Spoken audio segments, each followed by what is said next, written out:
Nous, c'est Anaïs, Baptiste et Kevin, tous les trois étudiants en dernière année d'école d'ingénieurs spécialisés dans le paysage. Là, tel que vous nous voyez, notre aventure a déjà bien débuté et nous nous apprêtons à visiter l'un des plus beaux endroits de notre voyage. Mais pour être sûr de comprendre, revenons un peu en arrière. Quand on a décidé de partir ensemble pour ces 2 mois d'aventure imposés par l'école, la question de la destination s'est posée. Naturellement, chacun voulait partir là où son fil d'actualité de son réseau préféré l'avait attiré. New York, Sydney, San Francisco, l'île Maurice. Autant de destinations qui plaisent pour leur paraître, leur image virtuelle et pour leurs différences marquantes avec la France. L'inconnu fait rêver. Pourtant, sans cette première impression promise par une vidéo de quelques secondes ou par une photo au cadrage maîtrisé à la perfection, auriez-vous franchi le pas? Seriez-vous parti vers une terre méconnue? Seriez-vous parti loin de vos habitudes, sans repère ni retour d'expérience d'une personne qui aurait déjà vécu l'aventure pour vous? Quand on y réfléchit, quelle est la différence entre l'inconnu et ce qu'on croit connaître? Notre voyage s'est finalement avéré bien différent, loin de nos coutumes et de nos habitudes qui nous poussent dans les sentiers éclairés. Notre regard comme marque de la découverte nous a emmenés pendant 2 mois durant à sillonner la majorité des routes du Monténégro. Ce petit pays des Balkans paraissait assez monotone à notre regard quand l'entreprise nous a finalement acceptés. Puis, nous avons fait le choix d'y aller en voiture. Plus écologique et économique, c'était sûrement une des meilleures décisions de ce voyage. Plus qu'un simple moyen de déplacement, c'était la justification où sortir des sentiers battus prenait alors tout son sens. Ce film n'est pas une ode à la visite du Monténégro, mais plutôt l'archive indélébile d'un pays riche en culture et en paysages, et l'histoire d'un groupe d'amis qui, partis pour 2 mois et près de 6000 km, se retrouve marqué de souvenirs pour toute une vie. Allez hop, qu'il est con.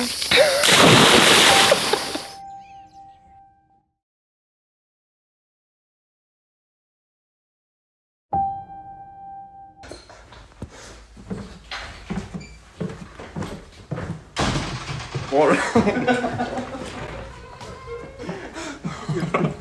le travail du gars, il est chargé, on dirait qu'il part pour 2 mois. Ah bah oui. Allez.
Deux jours de route, pas moins de 2000 km, nous séparent de notre objectif.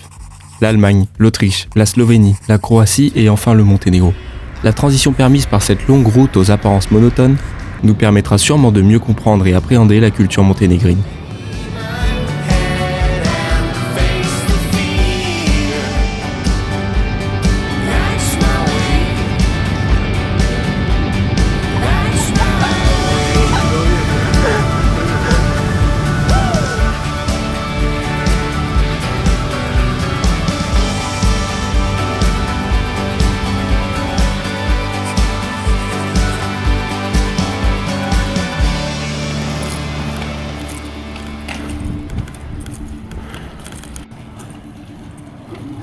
Le soir, nous nous sommes arrêtés dans un hôtel autrichien pour dormir.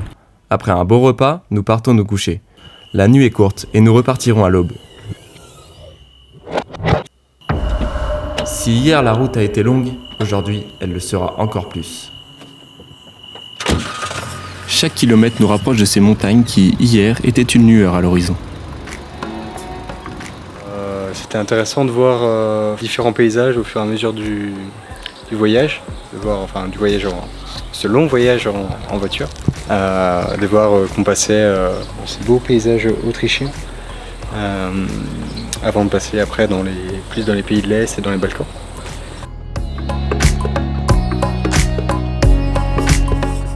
On sent qu'on se rapproche des Balkans. La dernière étape de notre voyage est le franchissement de l'entrée de la baie en ferry. Elle marque l'arrivée sur le territoire monténégrin.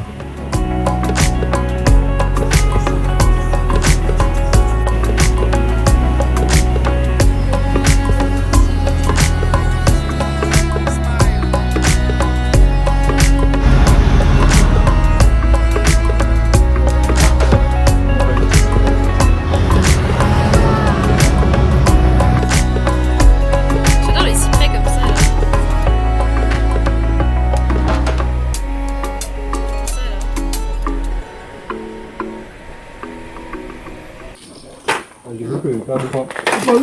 Ah mais c'est bon, il ne tombait pas. Allez, touche pas. On va faire. Je suis revenu, je penserais que tu es si haut. Allez. Attends, Arrivés à notre logement pour 3 semaines, et après avoir déchargé, nous partons faire quelques courses pour préparer la suivante. En roue libre dans le magasin. Du Coca Lemon.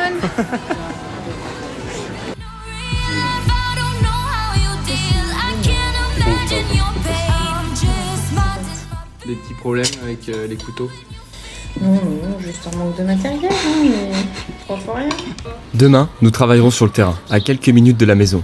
Mais ce soir, nous goûterons au plaisir d'avoir son propre chez-soi.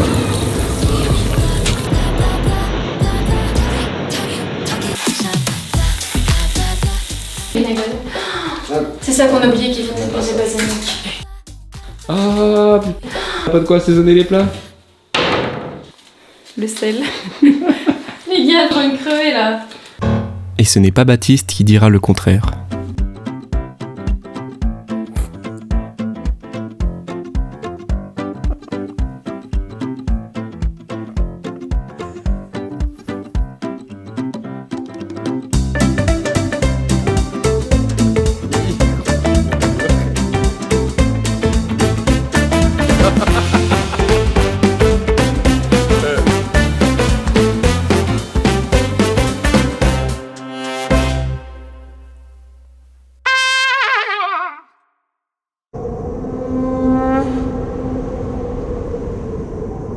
Monténégro pour un stage pour l'école, donc un stage de 2 mois dans un bureau d'études de paysage.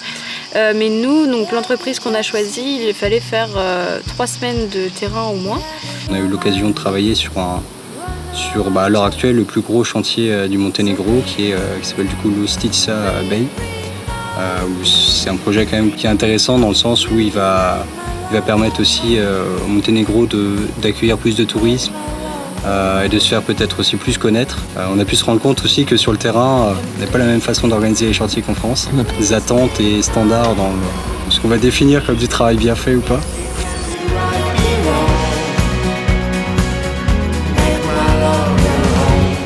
Et voilà le travail de la journée. Heureux?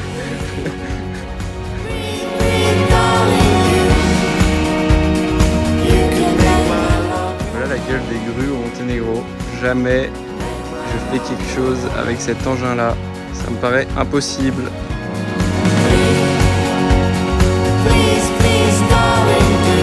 Ouais.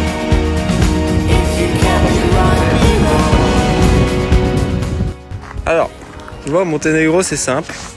Ils prennent toutes les ordures, ils les rangent dans des big bags et après ils balancent ça dans le fond du dépôt.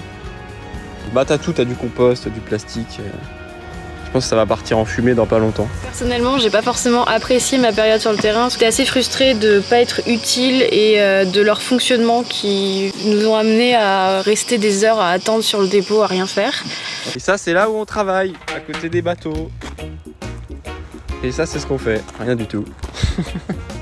C'était intéressant, on a vu des nouvelles méthodes, des nouvelles façons de faire qui sont très très loin de celles qu'on connaît en France. Mais c'était sympa, on avait un bon chef d'équipe, on va dire, un chef de chantier qui était plutôt sympathique avec nous.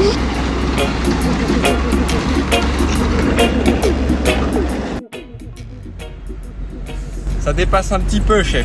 Pas beaucoup. Ah, le plus heureux. Bon les gars, on va vous apprendre à faire un tutorage en France, hein, parce que ici, c'est d'une résistance. Et voilà notre mission du jour, sympa.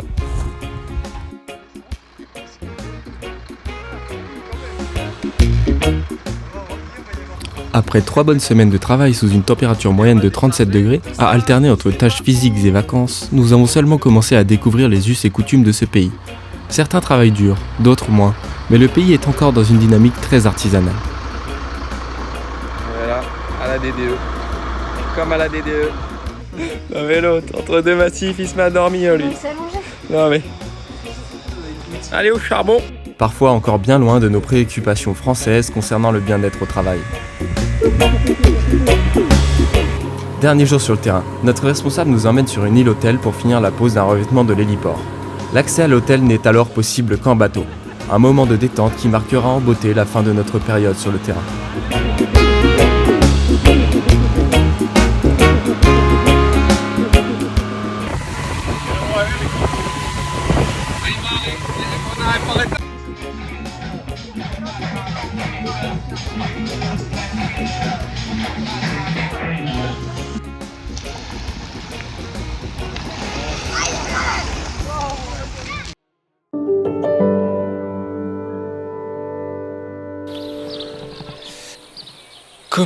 Comment décrire ce voyage? Je pense que on se rendait pas compte dans quoi on se lançait. On est arrivé dans un pays qui est magnifique, qui donne envie d'être découvert et d'en découvrir un peu plus. Après, la culture est complètement différente. Sur la route, c'est un peu compliqué. Mais je pense que ça vaut le coup parce qu'au final, on partage une aventure à trois qui est incroyable. En semaine, on bosse le matin en général. Et après, l'après-midi, on a l'occasion d'aller à la plage la plupart du temps. Et je pense que ce qui me plaît le plus dans tout ça, c'est d'être réunis en groupe et de pouvoir partager cette aventure avec du coup Anaïs et Baptiste, avec vous deux.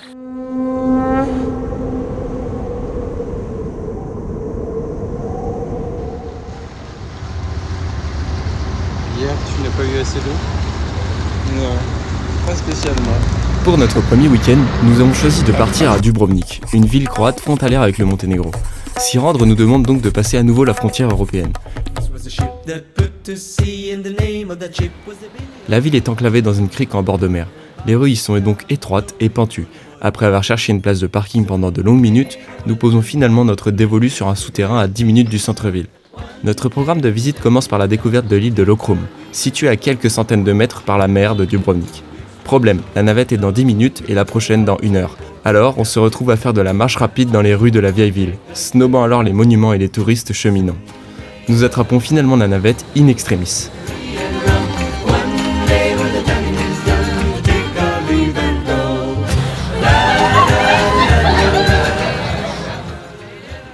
Ça va? Ça va, ça va. Bon alors, tu racontes? Bon, aujourd'hui on était parti pour Dubrovnik. Et du coup, c'est une petite île bien sympathique, même une ville aussi assez sympathique. Donc on a vu assez rapidement, c'était quand même intéressant. Avec des beaux monuments et un patrimoine naturel, ma foi, pas mal. Et du coup, on s'est baigné aussi, plusieurs fois même.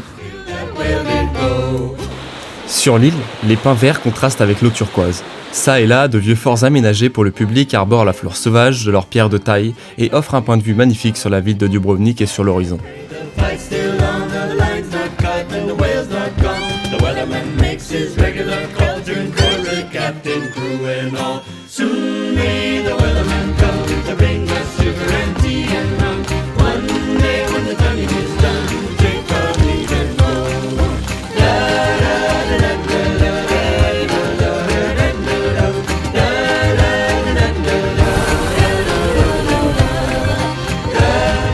Par près de 38 degrés à l'ombre, nous ne tardons pas à prendre la direction d'une jetée pour s'y baigner.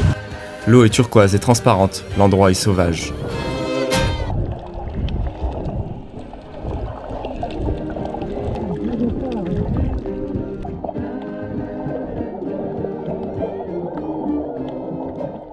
Mais nous ne pouvons pas nous attarder, à cause de notre planning serré, et reprenons rapidement la navette pour Dubrovnik.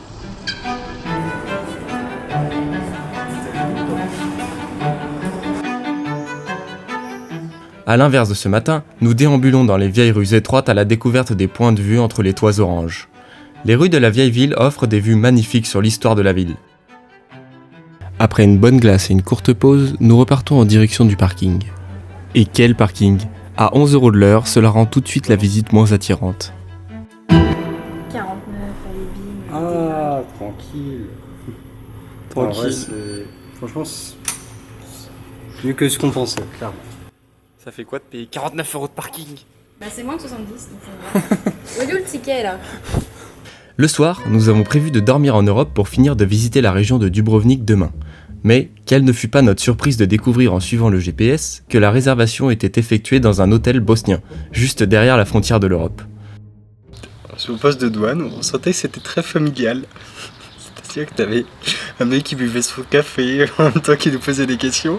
Et derrière, j'entends un mec qui est en train de décapsuler sa bière. Tu te dis, bon, bah, c'est l'heure de l'apéro. Même à la bonne, il faut l'apéro. Après quelques tribulations, atterri à Bosnie. Pour la nuit et pour manger. Manger. Donc, après avoir expliqué aux douaniers la raison de notre venue, nous avons perdu toute connexion au réseau téléphonique et toute chance de payer en carte. On a finalement trouvé un restaurant à quelques minutes de là qui acceptait d'être payé en euros.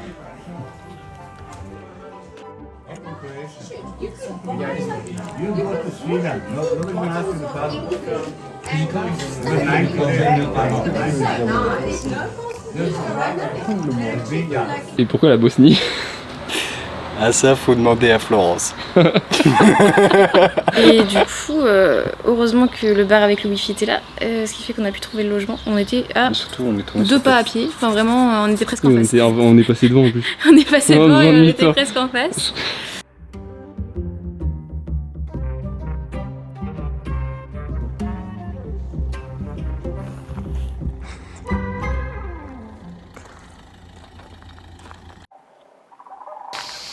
Aujourd'hui, nous devons visiter un arboretum. L'arboretum de Tresno. Une pépite pour les amoureux du végétal qui abrite aussi des décors de tournage de la série Game of Thrones.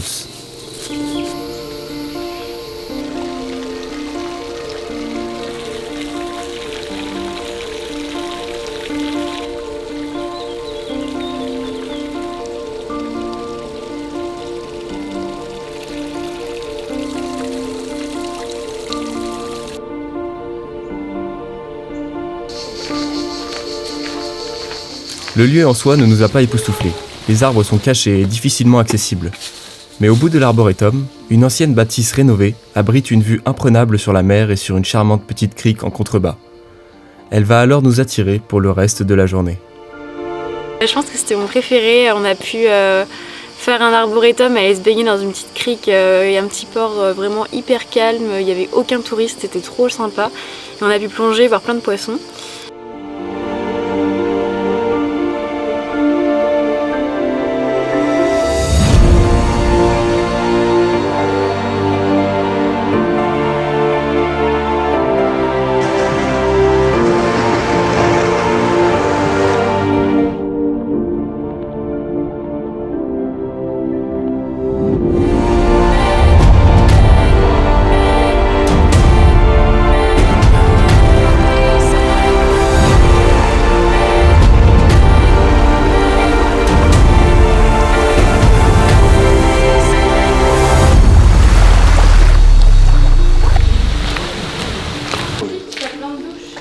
En se baignant dans le port, notre regard est rapidement attiré par un magnifique et impressionnant bâtiment qui semble abandonné. Après quelques discussions, nous décidons de partir le visiter. Le lieu est calme et désormais habité par la nature. Chaque pièce offre une vue imprenable sur la mer. C'est à se demander les raisons de son abandon.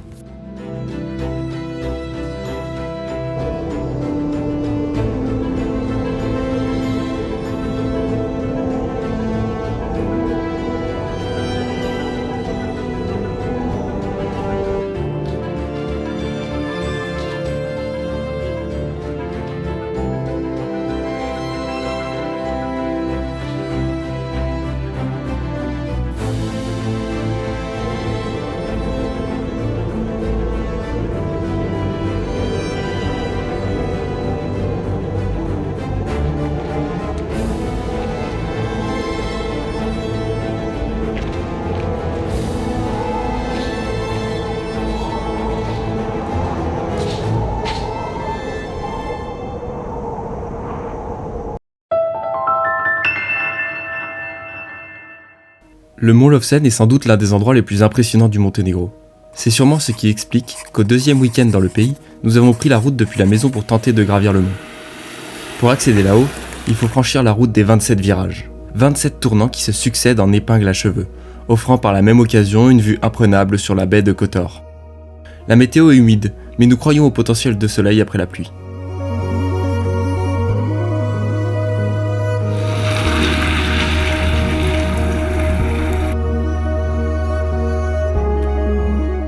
Or, plus nous avançons, plus nous devons nous rendre à l'évidence.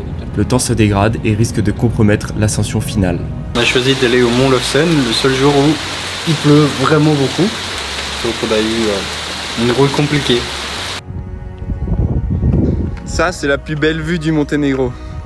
Qu'est-ce qu'on en pense? Non, c'était là-haut. C'était là-haut la plus belle vue. Arrivé à 1500 mètres, le brouillard est à couper au couteau. Nous sommes dans les nuages, et continuer plus haut ne sert à rien. Nous ne verrons rien aujourd'hui. Oh, le Mont Lofsten! Oh, le Mont Lofsten! On voit rien. On voit rien, c'est focus sur le parapluie. Alors c'est bien le Mont Lofsten? C'est sympa, un petit peu humide, mais ça va. On se voit plus, on trouve plus. Voilà, si tu veux filmer la pluie,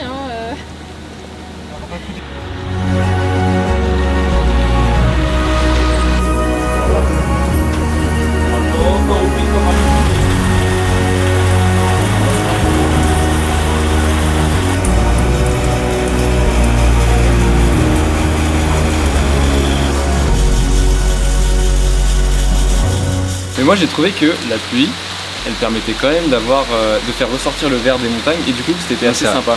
Et ce qui C'est vrai était que ça sympa a quand même aussi, du goût. on le voit bien avec le drone, c'est les nuages qui sont dans la montagne. Alors du coup quand t'es dans les nuages c'est moins cool, mais quand t'en sors, c'est plutôt sympa.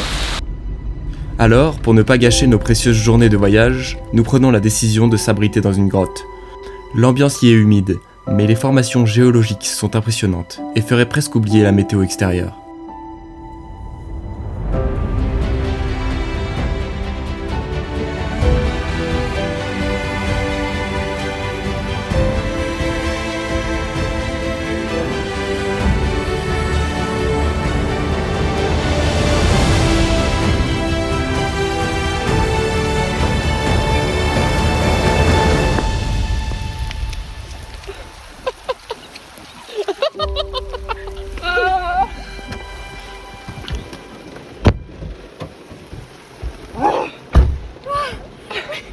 T'es mouillé? Putain, ça dégouline, bordel. j'ai fait une douche là. Dehors, la pluie ne s'est pas arrangée, et les infrastructures n'arrivent plus à canaliser l'eau qui ruisselle de la montagne. Des torrents se forment en direction de la ville.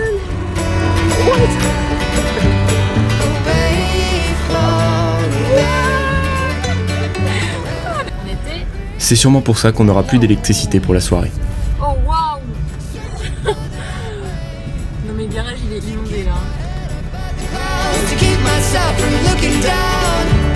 It's harder than you think to live our days in happiness to worry about. Plus de jus! It's harder than you think to. Des inondations sur la route qui sont descendues dans la ville et maintenant l'orage est sur la ville. Puis l'électricité, on adore. C'est cool le Monténégro. On fait des jeux de société.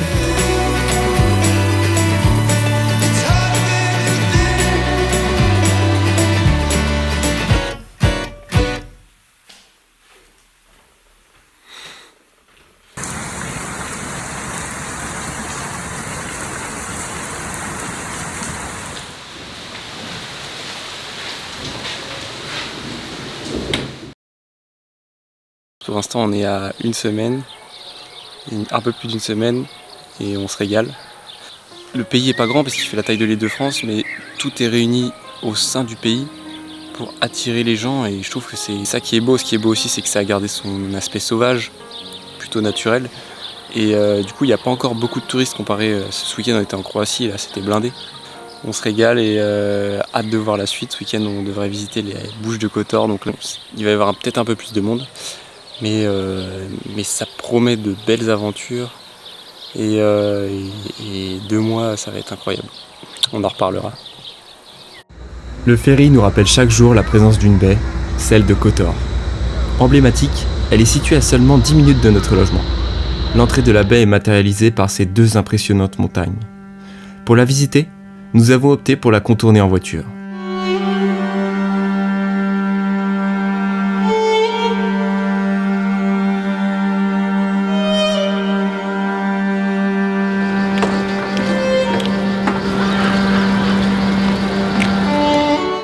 La route qui la contourne est située à niveau d'eau et offre une vue panoramique sur le paysage.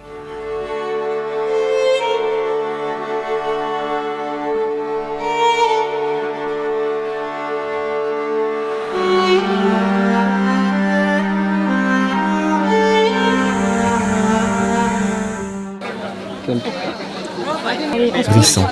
Le premier village que l'on traverse nous offre l'opportunité de découvrir un marché local, comme il s'en fait encore peu au Monténégro.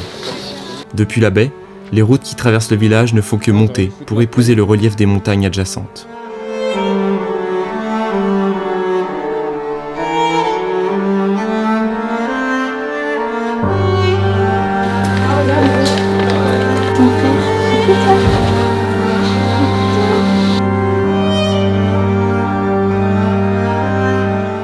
Puis, Péraste, notre coup de cœur.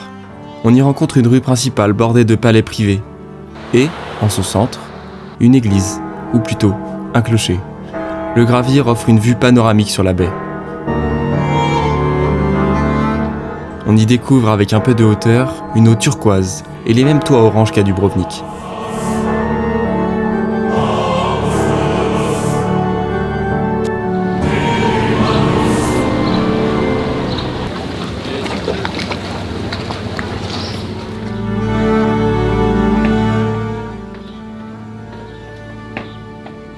Notre balade continue par la reconnue ville de Kotor. Plus touristique et moins pittoresque, elle offre tout de même une chouette balade sur les remparts et dans son cœur historique. On est dans cette belle ville touristique de Kotor. Il y a beaucoup de monde, surtout avec le paquebot qui est arrivé. Et on a une petite défaite avec les ruines des forteresses qui sont un peu chères quand même, il faut le dire. Donc voilà, nous y allons.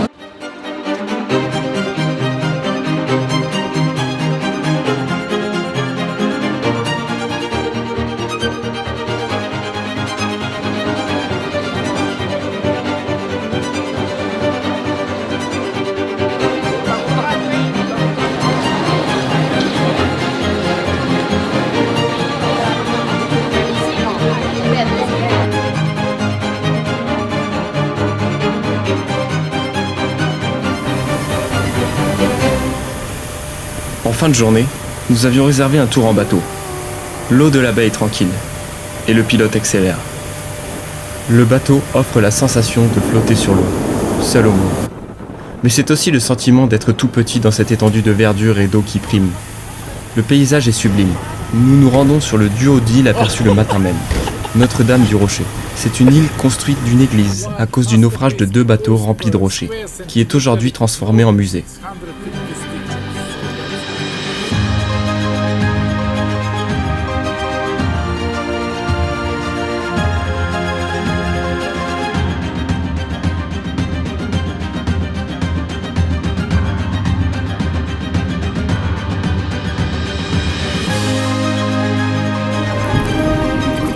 Nous arrivons d'ailleurs trop tard pour le visiter. En plein centre de la baie, y fouler le sol permet d'apprécier une vue à 360 degrés. L'instant est grandiose.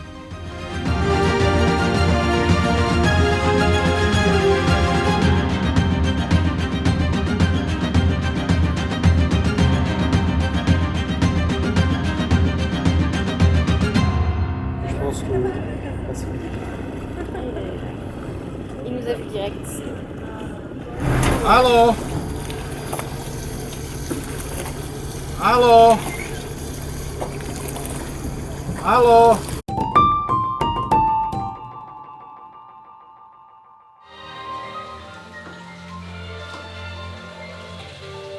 Le soir venu, une salamandre est venue perturber cette tranquillité apparente.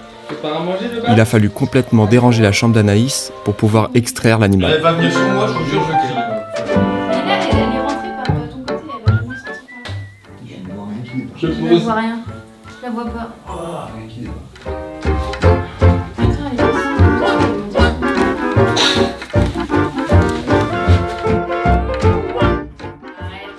Qu'est-ce qu'on fait là? On cherche une salamandre. On cherche une salamandre. Dans son milieu naturel.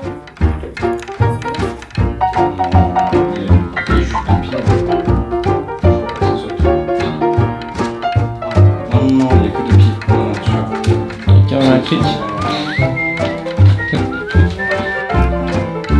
Non, descends pas, connasse.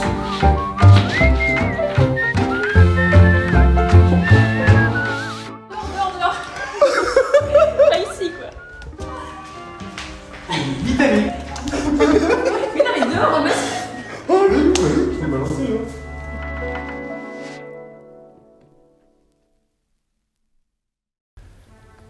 Pendant ces 3 semaines au Monténégro, nous avons eu l'occasion grâce au travail de pas mal évoluer dans la baie de Lustića.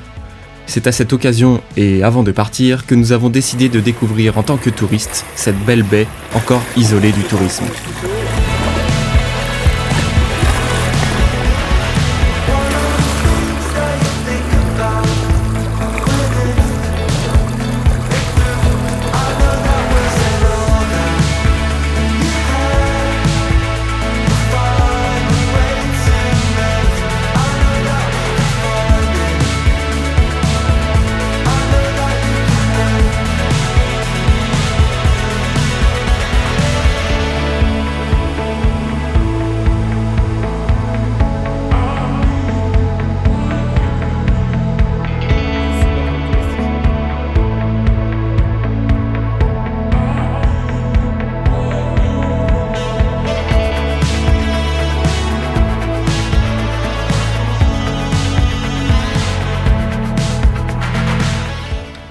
Nous retiendrons Lustića Bay pour ses vues magnifiques sur la mer. Puis, le soir venu, il était temps de faire le ménage, car dès le lendemain matin, nous partirons vers une autre destination pour poursuivre notre voyage.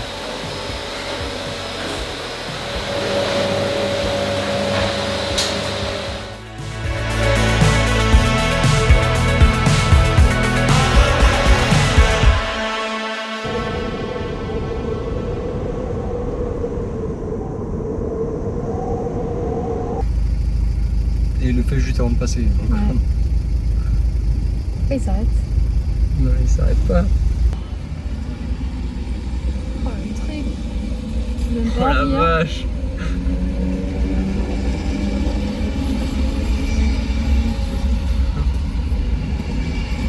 C'est quand même dangereux leur truc. Hein.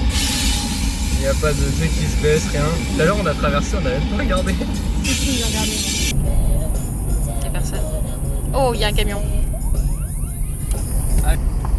Oh non. Il y a un camion. Non mais... Oh, vas-y, ça casse les couilles. Après quelques 2 heures de route, nous arrivons finalement à notre destination finale, Fruitac, un petit village où nous logerons à quelques minutes de la capitale où notre stage se poursuivra. L'enfer, jamais tu croirais qu'il y a quelqu'un qui habite ici. On est dans un petit bled qui s'appelle Fruitac, qui a une demi-heure de Podgorica à peu près. Tous nos collègues de travail se disent mais pourquoi ils sont venus se perdre ici. Ma foi, on est entouré de belles petites collines.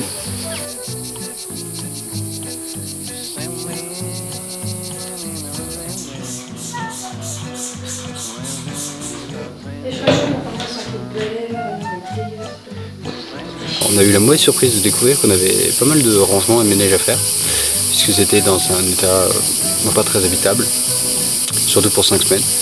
Donc du coup, tout ce qu'on avait programmé pour le samedi, notamment la visite, la vieille ville de Podgorica, on a dû l'abandonner. Baptiste, tu kiffes ta vie? Écoute, puisqu'il le faut, pour vivre convenablement. Obligé de faire quoi? Tout laver. Le frigo, tout. La vaisselle, tout. Visiblement ici les gens n'ont pas la même notion du ménage. Ça c'est tout ce qu'on a enlevé et il en reste encore autant.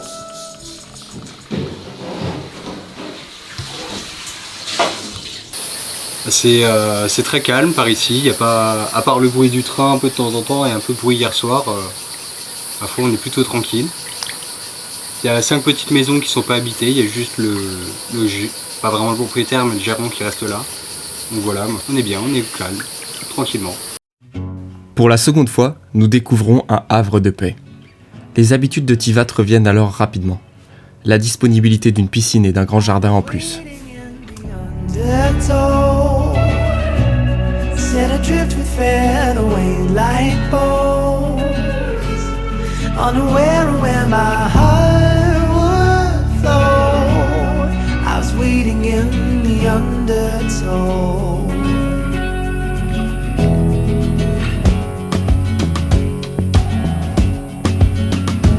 And the water feed home when I barely had left the shore.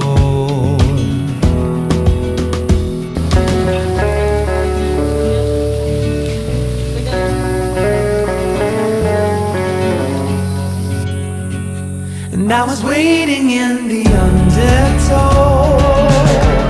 I never knew I drove so far from home. While I was waiting. Et une fois qu'on a fait tout ça, on était plutôt fatigués, donc on n'a rien fait du samedi. Et le dimanche, on est parti au monastère d'Ostrog. En fait, c'est un monastère qui est encastré dans la montagne, qui a été construit dans la montagne. Il y a un magnifique point de vue depuis le monastère.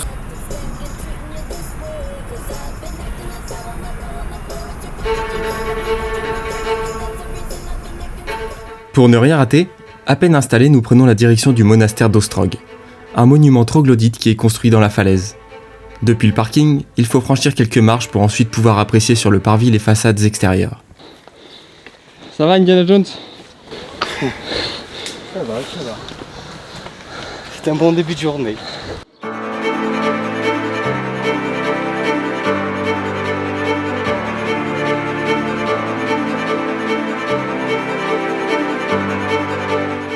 Le monastère est blanc et se distingue de la montagne à la roche orangée.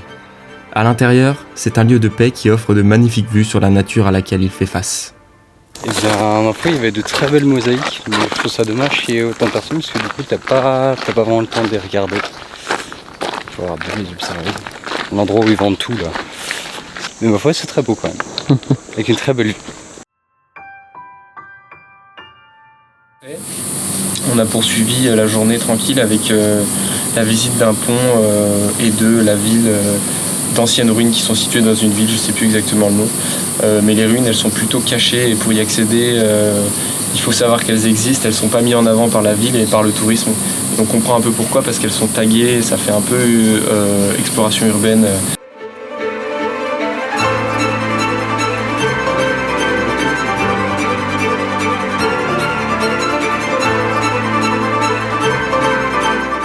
Seule face à l'histoire, figée dans le temps, cette ruine surplombe la ville ouvrière de Nikishik.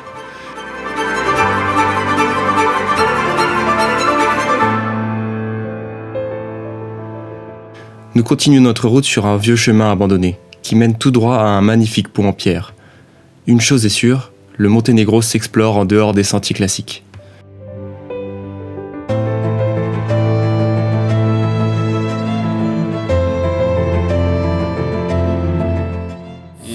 Et puis après, on est parti au bord d'un lac où on a mangé. Donc là, c'était vraiment le lac balnéaire de la région où les gens vont à la place d'aller à la plage, parce que la plage est un peu plus loin. C'est juste le début, tu vois.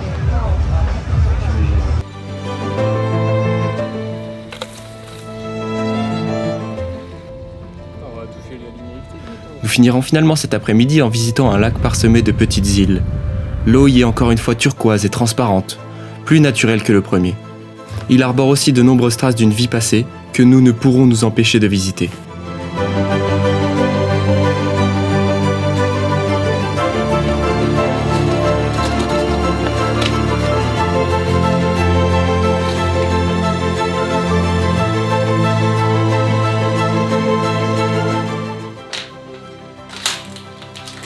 On va nous tomber dessus.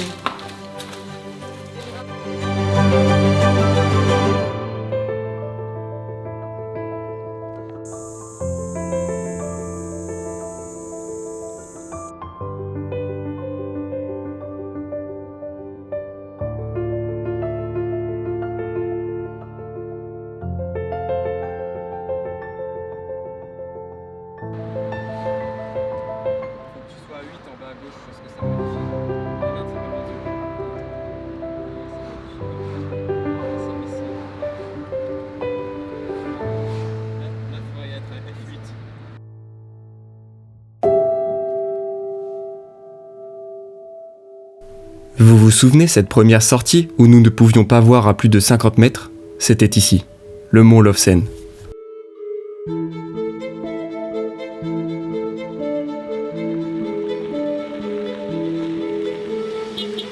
Cette fois-ci, nous partons sous le soleil, avec des conditions météo dégagées qui nous offrent une vue sur le paysage et la flore alentour.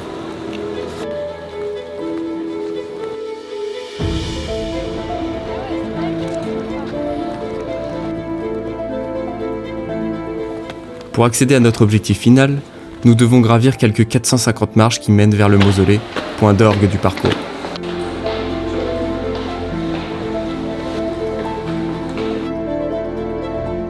Le mont Lovsen est le témoin d'un paysage qui respire le beau. Il voit au fur et à mesure des années le paysage changer. C'est aussi un point de repère dans la culture monténégrine, car il est visible depuis la plus grande partie du pays.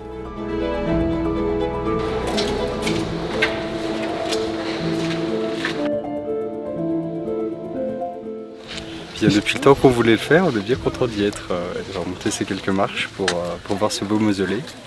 Puis on a une super vue. Ouais, c'est cool. On a de la chance qu'il fasse aussi beau, même s'il fait trop chaud et que du coup il y a de la brume. Mais sinon c'est beau. Puis, comme une récompense qui s'ouvre à vous, le mausolée. À l'intérieur, les statues noires et la pièce au plafond doré sont de véritables œuvres d'art.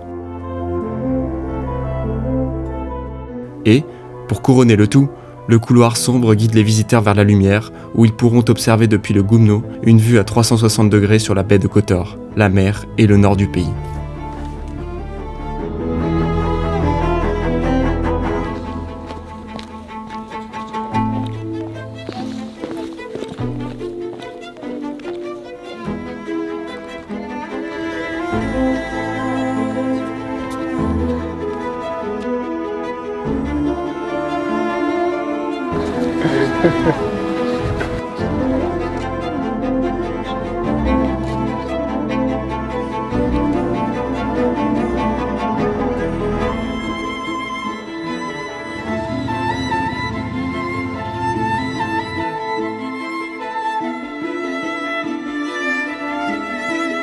Après on est redescendu, on a mangé dans un bon restaurant, on a mangé de très bonnes glaces qui avaient un goût, on sentait qu'ils étaient faits maison quoi. Et puis après on a fait une rando qui est ma foi plutôt sympathique pour voir un peu différemment et un peu plus de l'intérieur ce paysage. Là tu as un grand virage, donc pour moi ce sera là le départ. Ouais. Mais un peu crapahuté quoi.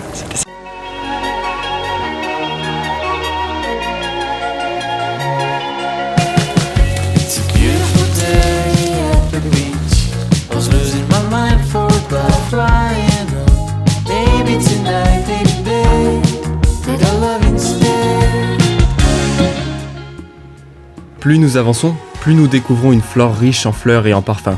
Des taches de rose, de jaune et de blanc apparaissent alors dans le paysage. Oh là là, putain.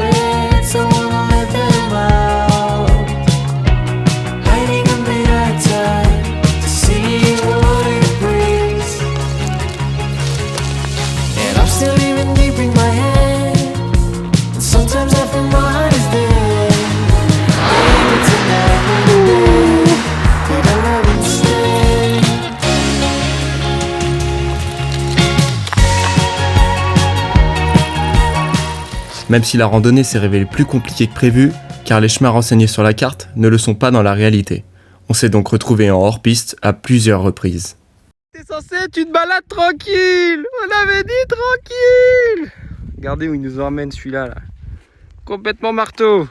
Il nous fait faire du hors-piste le garçon. Il sait pas que les chemins ça existe. Ouais, peut-être que je lui dise. Quand il ressort, on a demandé à changer de la piscine, ils ont dit non. Et il m'a dit qu'il ne pouvait pas nettoyer la piscine avant le soir, etc. pour pas qu'il fasse trop chaud. Et là, il est 6h et le gars est dans la piscine. Ils font tout pour qu'on soit bien ici. Hier soir, la piscine a été vidée. Impeccable. Alors là, on est avec Baptiste. Bon, bah, ils ont rempli la piscine aujourd'hui. Mais peut-être un peu trop, du coup, parce que par endroit, il y a comme qui dirait une petite fuite. Puis c'est de l'eau potable. Alors bon, la gestion ici... c'est plutôt approximatif. Baptiste, est-ce qu'on n'aurait pas un peu chaud? Oh si, vraiment. Déjà. Qu'est-ce qu'on fait quand on a chaud? On va se baigner. Allez, c'est parti. Après ces journées riches en émotions, nous apprécions de pouvoir se rafraîchir dans la piscine avant de faire quelques exercices de sport dans le jardin. Une vraie routine semble s'être installée. Comme un coq en pâte. Elle est comme un coq en pâte.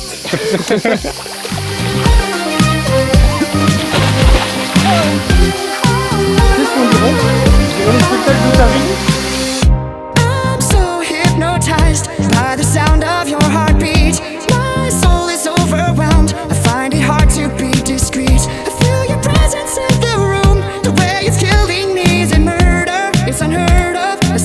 love imprisoned in us. Allez, tu vas, putain, dépêche-toi là. Ah mais quel con, voilà, il a acheté le radeau, le truc. Allez, cours.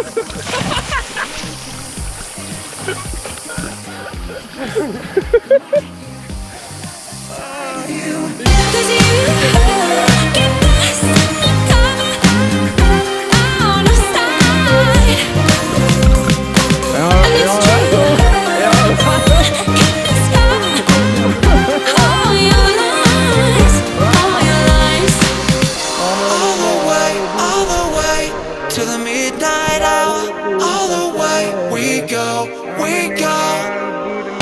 all the way, we're gonna fly out and run it wild until the midnight hour. The rain sounds, I feel you, you're inside, within this room, you're close by, I can't move, never knows outside. Que faites-vous? Quoi faire mal? Je vous vois rien. Ferme la porte à clé là. Non, c'est pas fermé à clé.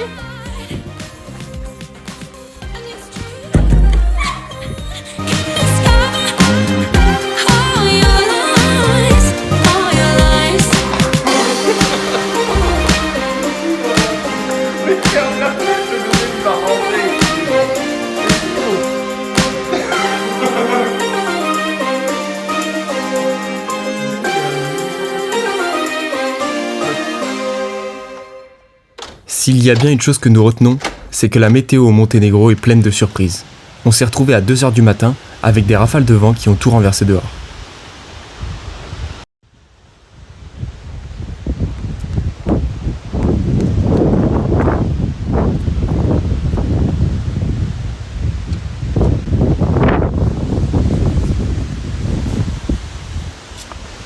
C'est quoi ce pays? C'est quoi ce putain de pays?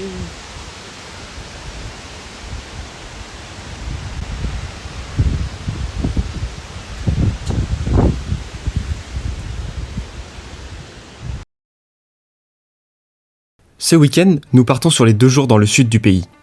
Bar est notre première étape. Après avoir roulé pendant 2 heures depuis le logement, nous atteignons enfin la ville. Nous partons alors directement visiter la vieille ville pour bénéficier des dernières lueurs du soleil.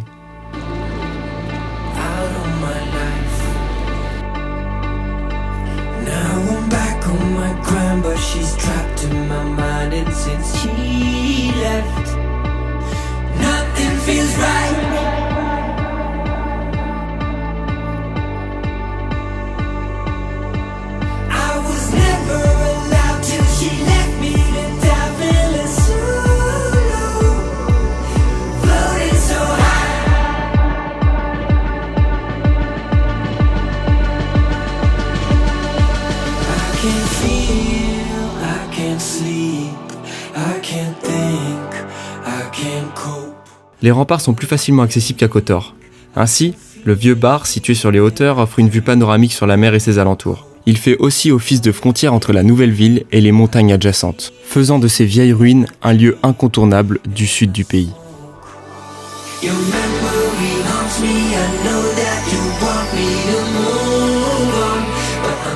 Les ruines sont magnifiquement mises en valeur par un jeu de lumière et de cheminement, et le coucher de soleil sublime les contrastes offerts par la pierre et la nature.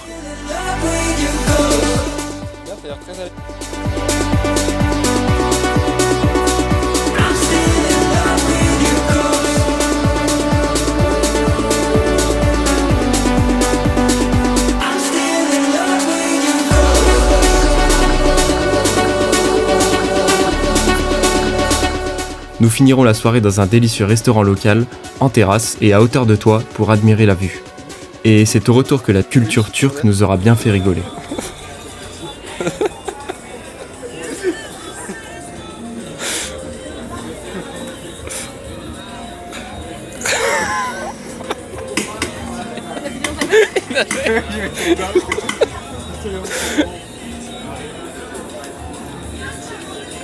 Ça me tue.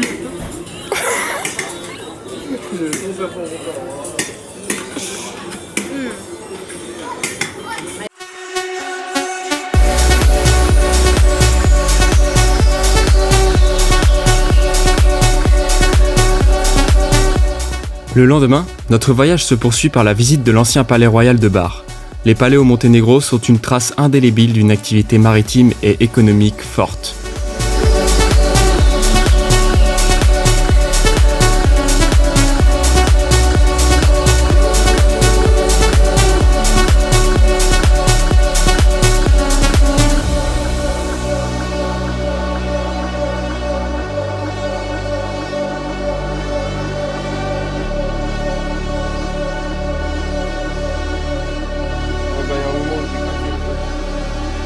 I made you a promise to move on and live, and I tried.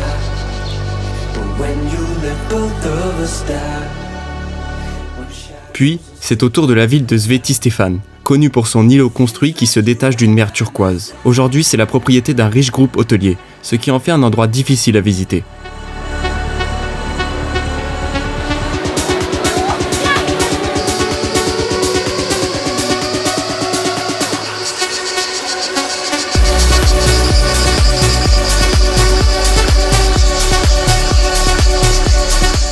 Entre deux baignades, nous partons visiter un sentier côtier qui surplombe la mer et les rochers.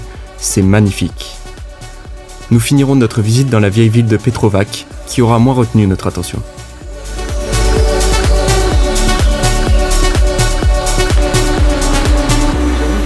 Je vois bien faire ça.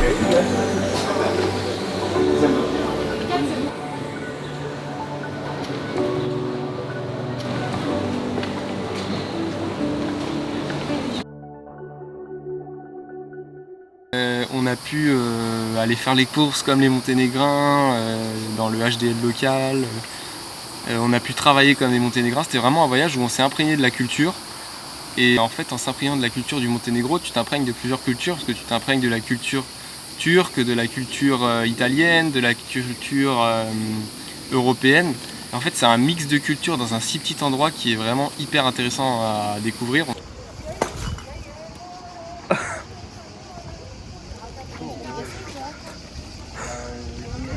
Ça c'est HDL, c'est là où on fait nos courses. Il n'y a jamais personne. À part eux.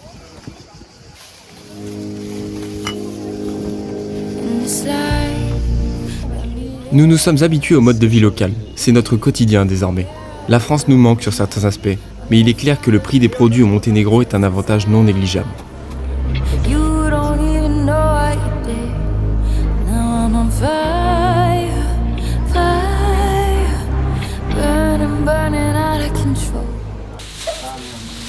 Activité rangement de course.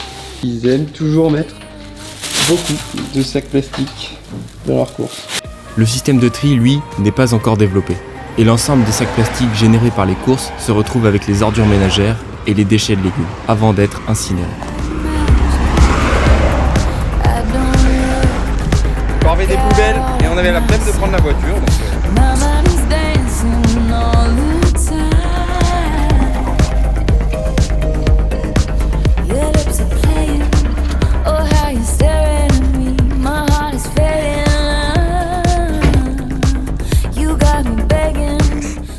Pour avoir un regard comparatif avec la France, nous sommes allés dans une pépinière. Ici, pas de production, mais uniquement de l'achat-revente de plantes italiennes. Dommage, car le pays aurait un superbe potentiel dans ce domaine, notamment grâce à son climat chaud et à son développement touristique futur.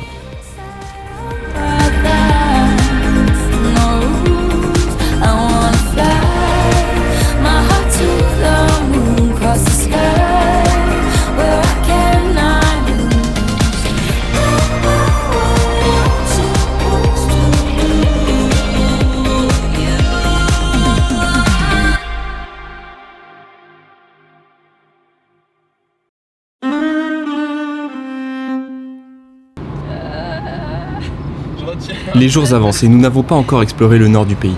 Le Durmitor est une région que beaucoup de Monténégrins nous ont conseillé. Ils nous ont même pour la plupart confié s'y rendre en cas de forte chaleur, car le climat est toujours plus frais là-bas.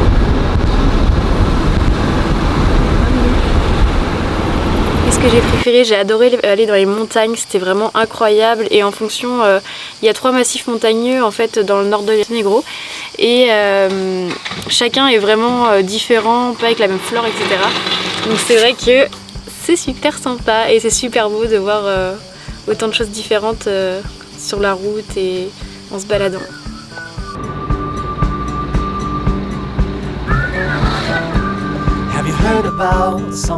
Après quelques heures de route, il ne fait aucun doute que la météo est plus humide ici. Les arbres sont bien plus verts et les montagnes presque fluorescentes. Le drone nous permet de prendre de la hauteur pour apprécier encore plus les premières montagnes vertes de notre voyage. C'est au pied de ces mastodontes que se dessinent des cours d'eau, des vallées autour desquelles les villages se sont construits. When the moon runs down the summer sky, could it be the morning of the spring? When the sea runs dry, we start to sing. Have you heard from the sky all about it? Down the river, high tide flows around it. Through the whispers of pines, I hear them sing. The more you love, the more you live.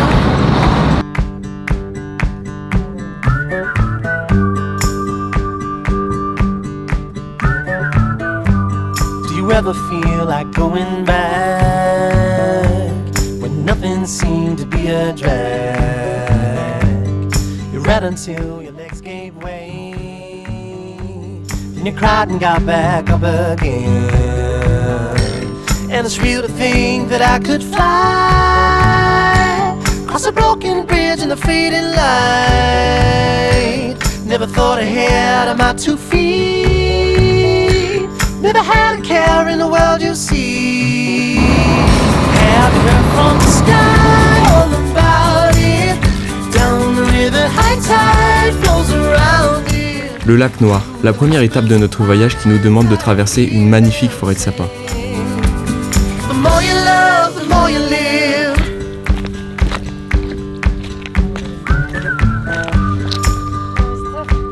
C'est là que je me viens. Et ça fera de la viande hachée.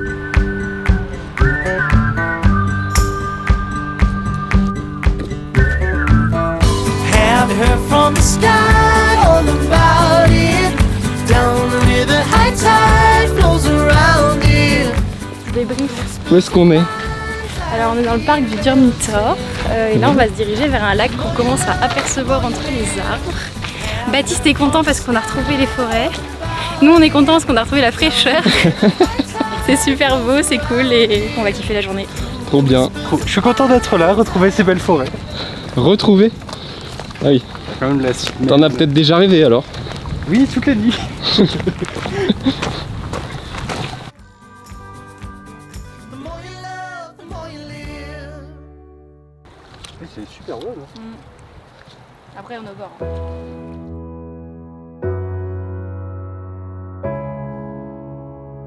Les lacs sont d'un bleu turquoise si fort qu'ils rayonnent dans le ciel et dans le paysage. En gros, tu franchis un tunnel qui passe sous la montagne et là tu découvres une montagne verte en fait qui change complètement des montagnes qui sont autour de nous avec des écosystèmes plutôt secs. Et c'est magnifique parce que tu as des étangs d'eau avec la montagne, plein de sapins, enfin c'était super beau. Les montagnes en arrière-plan, elles, sont des structures vénérables qui semblent veiller depuis un temps infini sur les vallées qui les ont structurées. Arborées d'un vert foncé, tant qu'elles pourraient presque sembler noires. Ironiquement, c'est le Mont Noir, perçu par les explorateurs depuis la mer, qui donnera son nom au pays, le Monténégro. Nos pas s'enchaînent et notre esprit se libère. Ce cocktail de paysages fabuleux et émouvant s'offre à la personne qui osera marcher quelques dizaines de minutes depuis le village de Zabjak.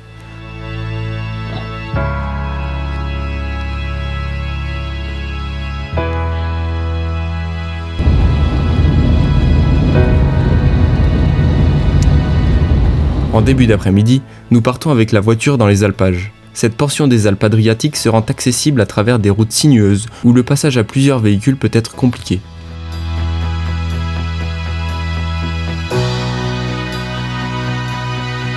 Mais le jeu en vaut la chandelle quand, perché à plus de 2000 mètres d'altitude, les prairies de la chaîne montagneuse suivante et la proche vallée se dessinent à l'horizon et sont sublimées par un rayon de soleil égaré.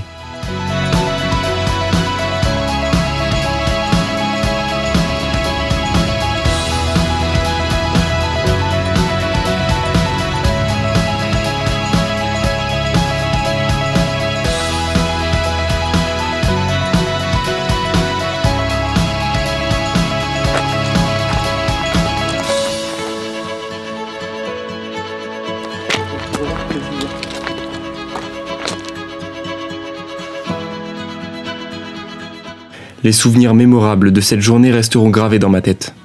Le temps d'un instant, on se reconnecte à la nature, à ce sentiment de solitude et de liberté que personne ne voudrait oublier. À l'image de ce road trip qui, tel un enchaînement de tableaux, rendrait photographe n'importe quel badaud.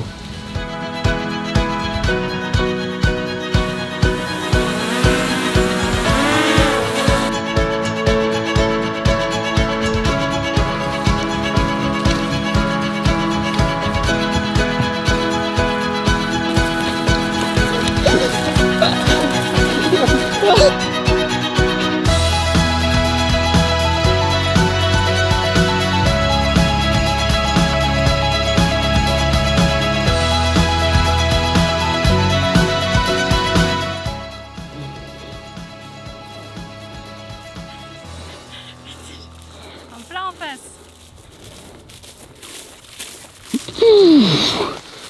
Après une journée riche en émotions et en souvenirs, nous avons loué une maison à une locale, tel un petit chalet de montagne perdu au milieu d'une prairie. Tu sais ce que je vais faire? Oui, vas-y. C'est le lieu idéal, paisible. Notre hôte d'un soir est accueillante et nous propose de faire un petit déjeuner typique pour le lendemain. Proposition acceptée. Franchement, pour faire.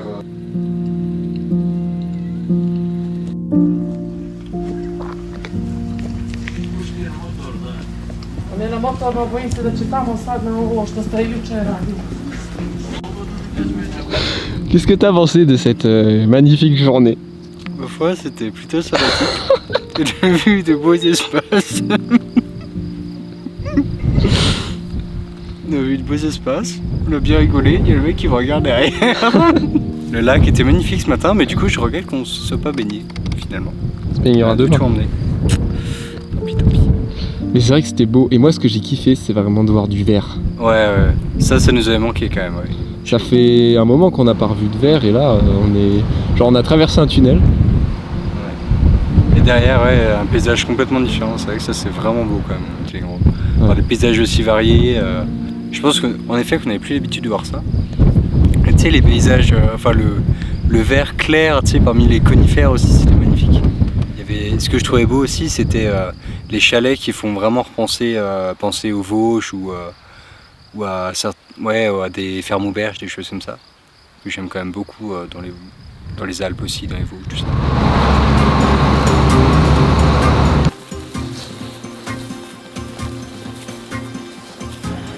La nuit a été reposante. Nous repartons à l'aube en direction du canyon de Tara, connu pour son viaduc qui permet aux voitures de traverser.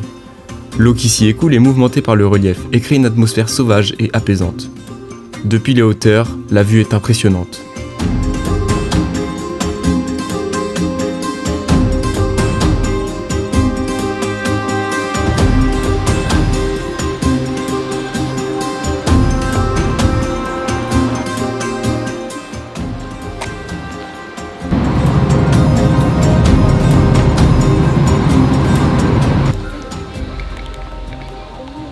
Nous enchaînons la visite avec le parc naturel de Biogradska Gora, une perle cachée qui en hiver abrite un lac glaciaire et en été permet de profiter d'un tour de barque sur le lac décongelé.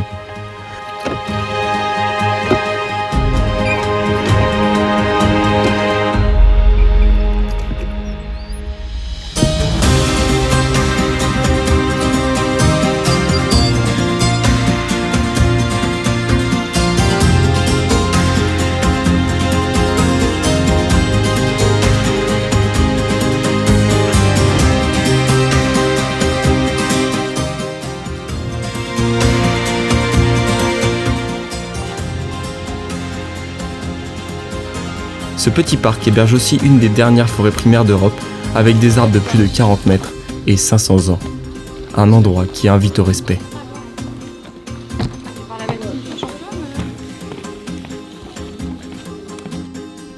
À travers ce simple voyage dans le nord du pays, nous aurons compris le lien si particulier entre le Monténégro et ses paysages.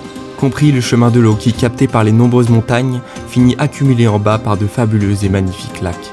Nous aurons aussi découvert la nature, la vraie, encore préservée de l'effervescence du tourisme côtier. Ce voyage restera de loin mon préféré.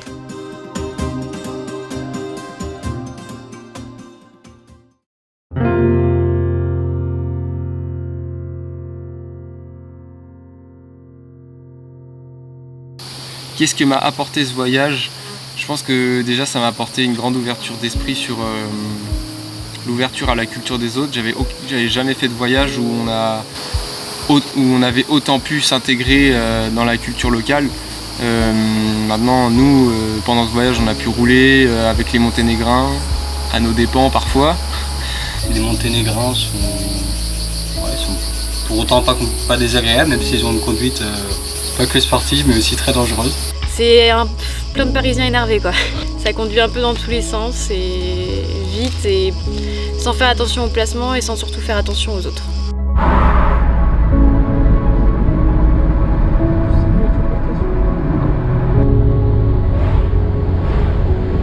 Trop tard.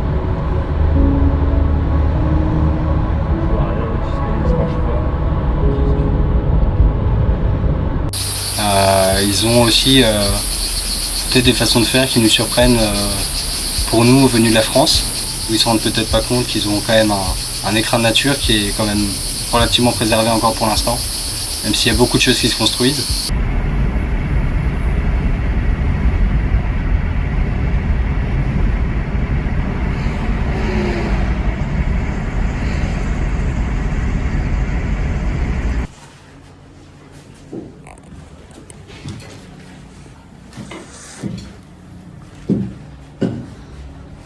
Où est-ce qu'on est, Baptiste? Bureau. Au bureau.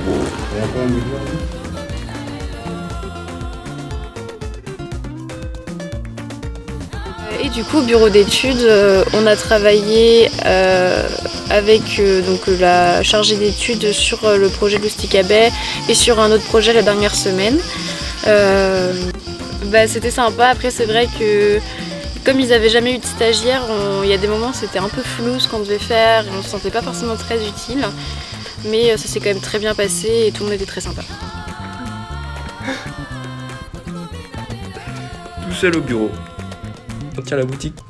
Heureusement que les stagiaires sont là. On serait rentrés.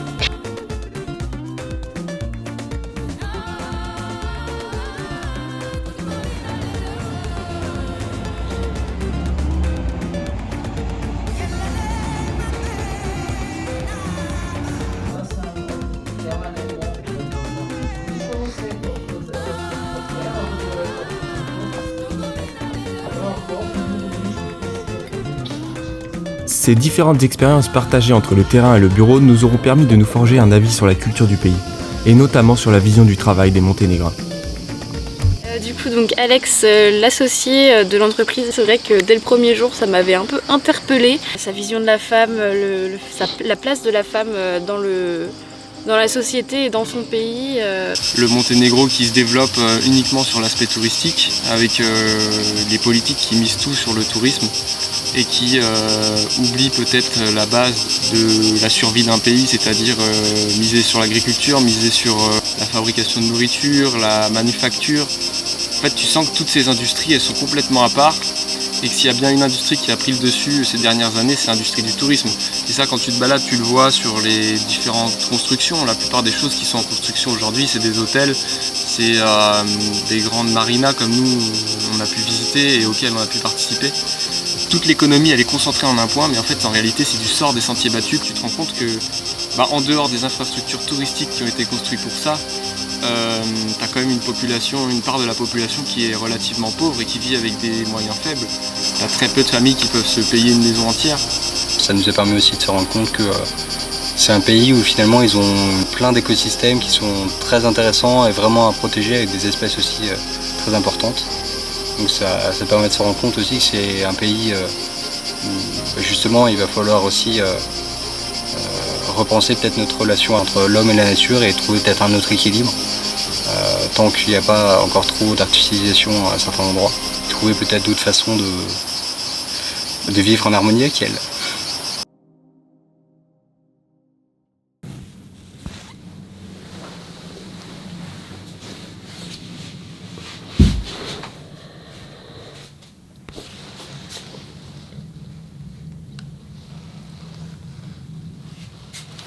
Ce qu'on a appris aussi, et à l'aide de la voiture, c'est qu'en sortant des chemins classiques, tu découvres des petits trucs qui ne sont pas forcément connus des guides ou connus des touristes. et pourtant qui mériteraient d'être connus, mais en fait s'ils sont connus après, le tourisme c'est un rouleau compresseur, donc c'est pas plus mal comme ça finalement. Lors de nos trajets quotidiens vers le bureau, nous avons aperçu là-haut sur la montagne un chouette vignoble qui reprend des motifs géométriques et structure le paysage. Alors ce week-end avant de partir à Ulsing, nous allons le voir. L'endroit demande d'emprunter un chemin en pierre et rapidement, la voiture ne peut pas aller plus loin et nous devons continuer la route à pied.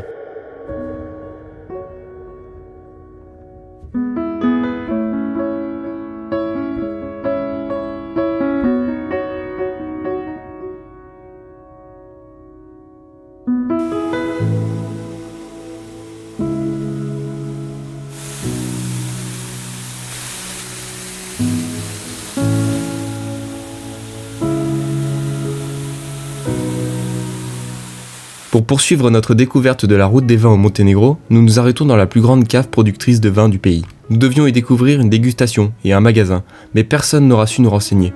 Nous avons donc déambulé sans savoir si nous avions le droit entre les tonneaux et les tables de dégustation. T'aimes pas? En plein dans le champ. Ça va Johnny?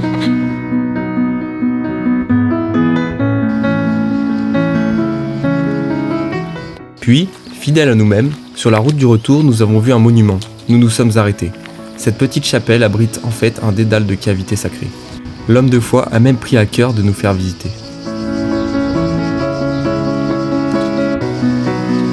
Ah, la paysagiste. Ouais, je vais...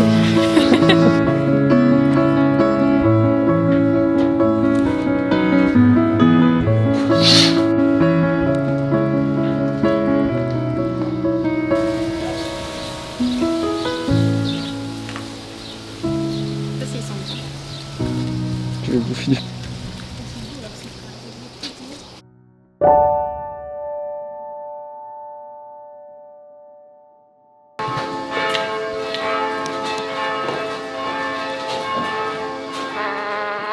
Ulsing est sa vieille ville située sur les hauteurs du rivage. La ville piétonne est entourée de forteresses qui offrent à chaque meurtrière une vue sur la mer Adriatique et ses embarcations. Les bâtisses donnent un ressenti de solidité car elles arborent fièrement de magnifiques pierres de taille.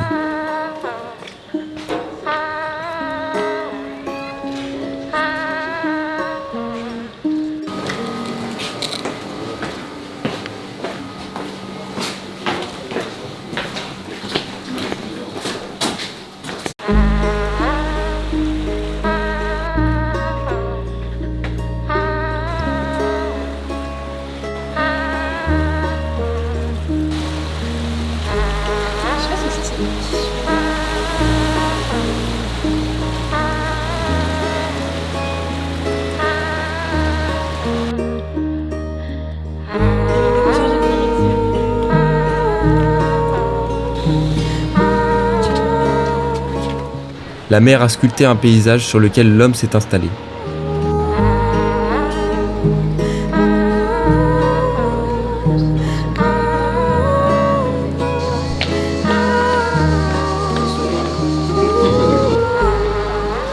La ville est bien plus touristique et bien moins attrayante que la vieille ville.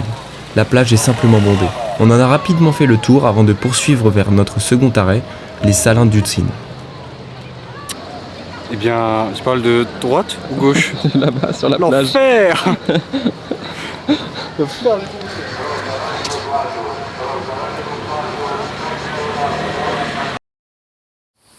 Et par contre, les salins qu'on a pu visiter, ça c'était vraiment super beau parce qu'en fait c'est des anciens salins qui sont abandonnés et du coup la nature reprend le dessus parce que c'est un de leurs objectifs de gestion de l'espace, c'est que la nature puisse reprendre le dessus. Et donc quand tu le visites, c'est à deux doigts de faire une exploration urbaine en fait parce que tu visites des vieux locaux, des hangars abandonnés avant d'arriver dans les salins. Arrivé sur le parking, on a même hésité à rentrer, ne sachant pas si le lieu était ouvert ou fermé.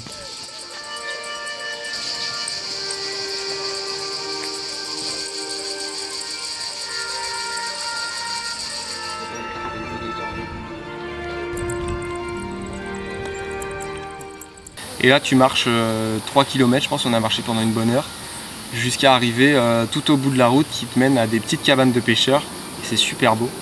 Et derrière ces cabanes de pêcheurs, tu as un grand plan d'eau avec plein de flamants roses. C'est une des réserves naturelles où il y a des flamants roses qui sont là avant de migrer plus au sud, dans les pays chauds.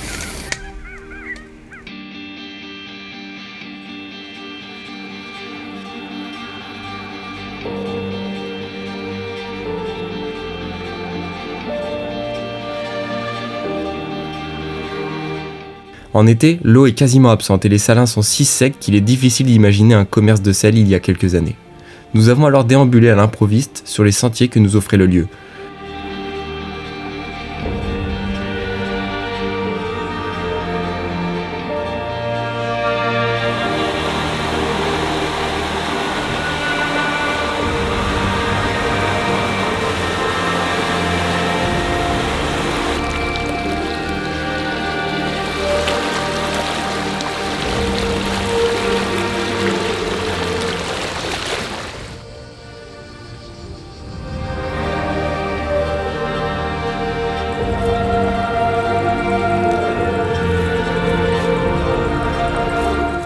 Enfin, nous sommes partis pour la plus grande plage de sable blanc au Monténégro, la plage d'Ulcin, qui, moins époustouflante, nous aura quand même reposé.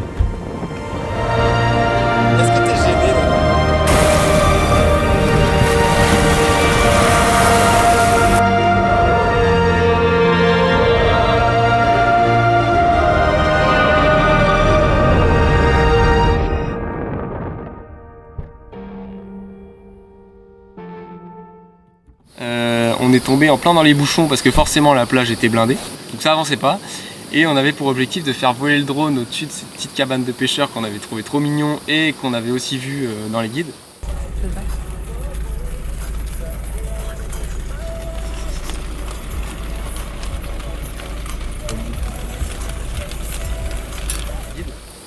Et en plus il y avait le coucher du soleil, donc on était un peu pressé par le temps. Donc avec Baptiste, on a décidé de sortir de la voiture et de courir jusqu'à la destination où on voulait faire voler le drone. Et je crois que ça en valait le coup parce que les plans sont magnifiques.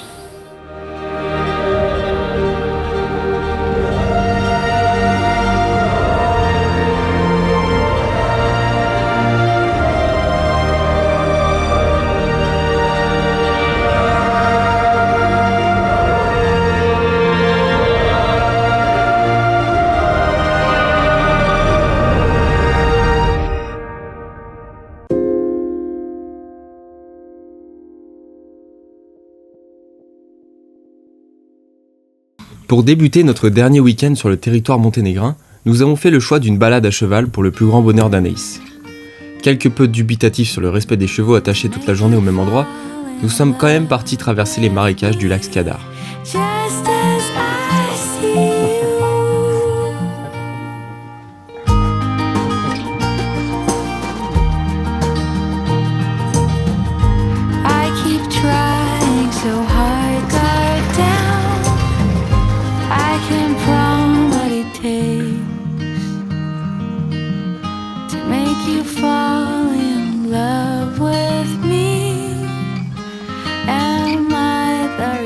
Entre deux arbres, nous avons même eu la chance d'apercevoir à plusieurs reprises un troupeau de chevaux sauvages. Le bruit lorsqu'ils courent est impressionnant. Puis, nous avons pris la direction de Virpazar pour faire un tour en bateau. Par contre, je vais mettre mon suite. J'ai froid. Et je pense après il doit trouver genre lequel est prêt à quel moment et puis du coup il se pète la lame dans leur chambre. Donc aujourd'hui c'était prévu qu'on visite, qu'on passe de nouveau au lac Skadar, mais ce coup-ci avec d'autres points de vue, etc. Donc on allait dans la petite ville de Virpazar, on allait manger au restaurant le midi. Et après on a fait un petit tour de bateau sur le lac, on peut voir derrière nous, qui est donc vraiment magnifique et qui est aussi pas loin de l'Albanie.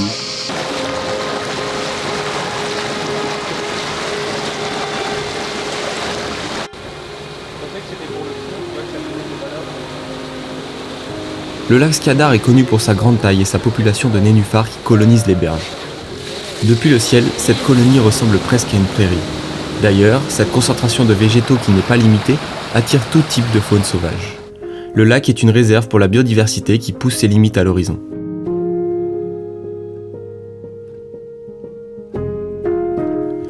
En face, c'est l'Albanie, et derrière, les montagnes du Monténégro.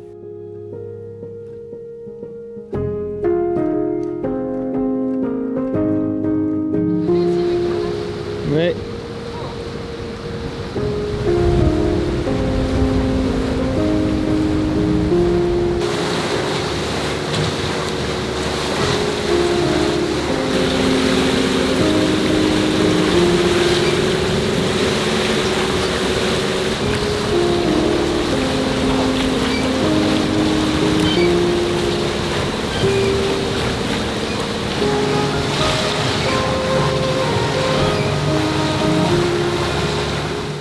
Nous sommes seuls sur un bateau de 15 personnes, de quoi apprécier le paysage et le calme. Notre guide nous glissera même quelques mots dans un mix de croate et d'anglais.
Les montagnes qui bordent le lac semblent avoir dicté le chemin de l'eau en contrebas.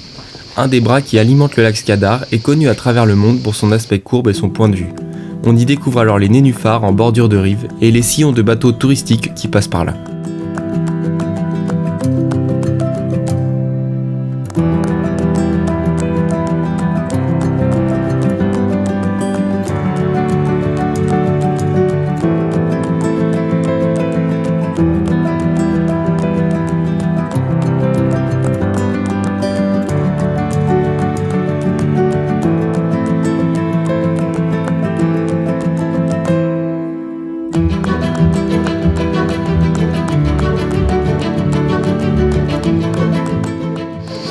Le lac il est à cheval entre l'Albanie et le Monténégro. Et du coup on s'est baladé sur tout le lac et là on voit une petite partie du lac où il y a des chemins qui se dessinent grâce aux bateaux qui passent.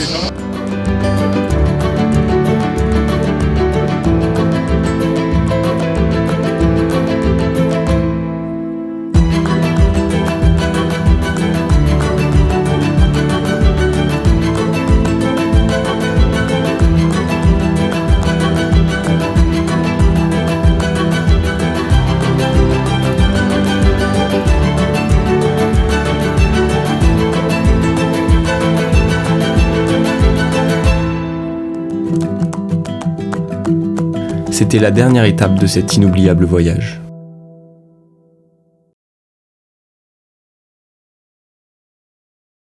Voilà, comme j'ai dit, c'est des personnes très accueillantes, très chaleureuses et qui ont envie de partager la culture de leur pays. En général, on nous a donné des bonnes adresses pour pouvoir aller manger, visiter, profiter, donc c'était plutôt très sympa. Et... Malgré que ce soit quand même un petit pays, pas mal de choses à voir et des paysages assez différents. Et c'est plutôt plaisant pour des vacances, surtout ceux qui aiment à la fois la mer et la montagne. C'est un tout petit pays, le Monténégro. Je m'attendais à ce que ce soit quand même plus grand. Quand on est dans la capitale, qui est à peu près au centre du pays, on est à peu près à 2 heures de route en voiture de tout, donc c'est plutôt cool. Et il y a vraiment plein de paysages différents, c'est trop bien, c'est trop joli. On a pu parcourir à peu près tout le pays. Et du coup, donc il y avait la plage, il y avait les montagnes, il y avait les plaines, il y avait vraiment de tout, avec beaucoup de monuments, beaucoup de cultures différentes de l'histoire du pays. Mais c'était vraiment trop sympa de voir autant de choses dans un si petit espace. C'est vraiment trop beau. C'est un pays où je pense que ça doit être super intéressant et j'y retournerai bien pour ça, de faire du trek et dormir à la belle étoile pendant plusieurs jours en montant ma foi ces belles collines. Ça me plairait beaucoup. J'aimerais bien revenir au Monténégro plus tard pour continuer à visiter le pays et continuer à profiter parce que c'est vraiment un beau pays, même si là il va vite évoluer au niveau du tourisme, donc ça risque de beaucoup changer si on revient dans quelques années. Et finir de visiter les montagnes parce qu'on n'a pas pu tout faire, on n'a pas eu le temps. Finir pareil de faire le tour du lac Skadar qu'on a visité qu'en partie. et refaire toute la côte parce que la côte est vraiment sympa. Il y a plein de villages dans la baie de Kotor, etc. qui sont vraiment super sympas.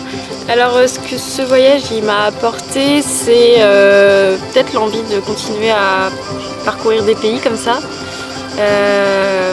Et pourquoi pas du coup de partir sur pareil d'autres road trips en voiture à travers l'Europe ou à travers des pays.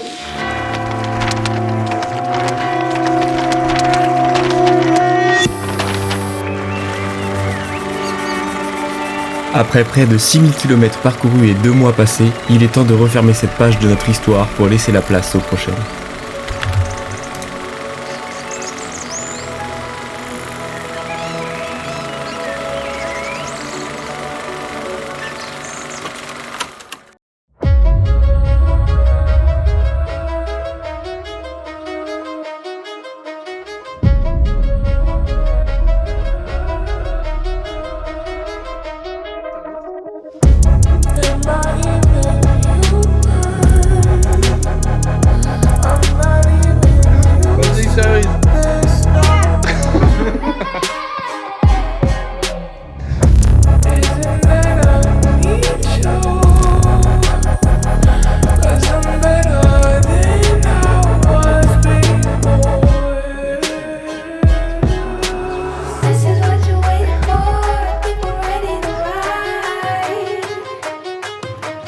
Il y en a qui n'ont pas peur.